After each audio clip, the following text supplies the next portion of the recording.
Pemerintah China menilai Amerika Serikat dan NATO hanya memeras Ukraina dengan mensuplai senjata bekas atau rongsokan menghadapi militer khusus Rusia. Dalam catatan kebijakan suplai senjata AS dan NATO di semua negara yang tengah konflik, dinyatakan sebagai utang yang kemudian harus dibayar dengan harga satuan yang sangat mahal hasil sumber daya alam. Hampir semua senjata disuplai AS dan NATO pada sebuah kawasan yang tengah konflik, sampai ke tangan teroris yang kemudian memicu instabilitas keamanan cukup serius. Media resmi China The Global Times mengungkapkan AS hanya menjadikan negara-negara anggota NATO dan negara aliansi lainnya sebagai tempat suplai senjata rongsokan senjata bekas dengan harga satuan sangat mahal. Sebagai corong pemerintah China, The Global Times mengungkapkan bantuan AS dan NATO senilai 64 miliar dolar sebagai salah satu contoh bantuan persenjataan AS dan NATO ke Ukraina. 64 miliar dolar setara dengan anggaran tiap tahun militer Federasi Rusia.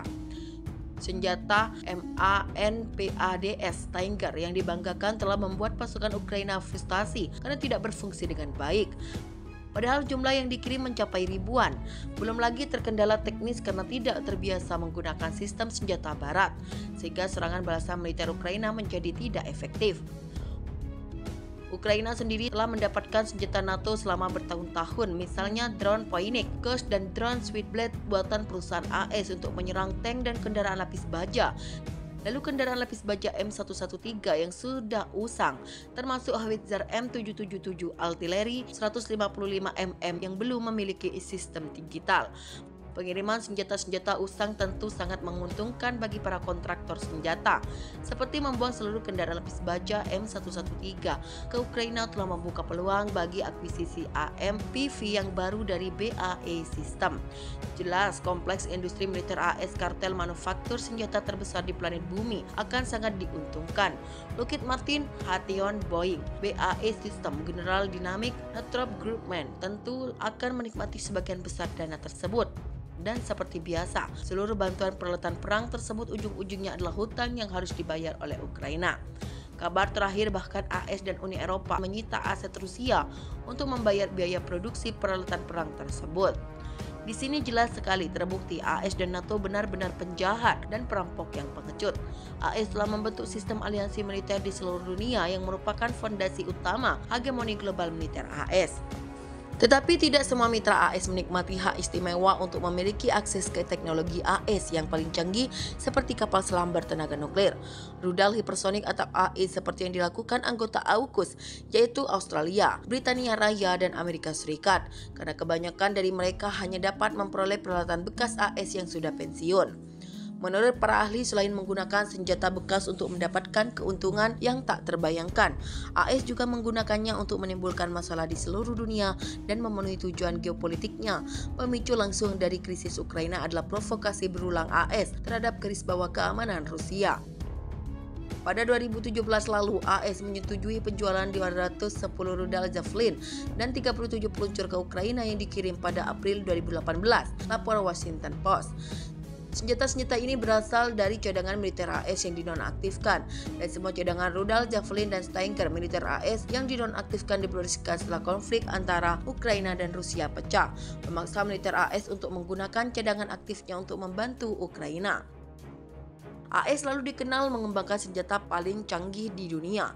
Beberapa senjata usangnya tetap kelas atas di mata beberapa negara dan wilayah, dan oleh karena itu seharusnya menjadi tawaran yang bagus jika AS menjualnya kepada mereka yang membutuhkan dengan harga diskon. Namun penjualan senjata AS selalu disertai dengan ikatan politik, kata seorang pakar militer Cina kepada The Global Times. Perang antara Ukraina dan Rusia terus berkecamuk di saat Ukraina melancarkan serangan masif untuk merebut posisi yang diduduki Rusia. Negara barat pun mengerahkan bantuan persenjataan untuk Ukraina, namun tidak semua ampuh, termasuk tank bantuan Prancis ini. Seorang mayor sepertenet Komandan Batalion 37 tahun Naval Infantry Brigade Ukraina dilaporkan menyampaikan kekhawatiran bahwa tank tempur ringan yang dipasok ke Kiev oleh Prancis tidak cocok untuk serangan terhadap garis pertahanan Rusia. Alasannya lapis baja tipis mereka dapat dengan mudah ditembus peluru artileri dan senjata lainnya. Dipuji awal tahun ini oleh Menteri Pertahanan Ukraina Olesko Reznikov sebagai senapan penembak jitu dengan roda cepat. Kendaraan tempur lapis baja AMX-10RC Prancis telah terbukti tidak praktis selama serangan balasan Kiev saat ini terhadap pasukan Rusia, menurut laporan AFP pada hari Minggu. Di Januari, Presiden Prancis Emmanuel Macron menjanjikan bantuan kendaraan lapis baja pengintai mobile ini dilengkapi meriam 105 mm yang tangguh. 4 bulan kemudian, mereka bertugas di garis depan, namun dalam perang intensitas tinggi dengan serangan artileri berat terus-menerus ini lapis baja tipis tank itu terbukti menjadi kelemahan utama. Sepantenes menjelaskan ada tembakan artileri dan 1 peluru peledak di dekat kendaraan. Serpihan-serpihan itu menembus armor dan amunisinya meledak. Rumah menganggotakan 4 orang tewas karena lapis baja tank yang tipis yang dapat dengan mudah ditembus persenjataan Rusia. Sayangnya ada satu kasus ketika kru tewas di dalam kendaraan, ungkap seorang mayor komandan batalion Ukraina kepada media yang diidentifikasi AFP hanya dengan tanda panggilannya. Pakar militer Prancis Michael Goya pernah menilai mobilitas tinggi kendaraan lapis baja ini membuat sangat berguna untuk digunakan dalam unit di belakang garis depan atau untuk memanfaatkan celah di garis depan dengan cepat. Namun AMX-10RC memang tidak dirancang untuk pertempuran melawan tank tempur dengan senjata lebih berat. Itu karena armornya terlalu lemah untuk mengatasi semua persenjataan anti-tank di medan perang modern. Situs web Oryx yang melecak kerugian peralatan perang Rusia dan Ukraina berdasarkan gambar yang dipublikasikan secara bebas di internet mengklaim setidaknya 3 RC AMX-10 telah ditinggalkan setelah dianggap tidak dapat digunakan selama pertempuran di garis depan.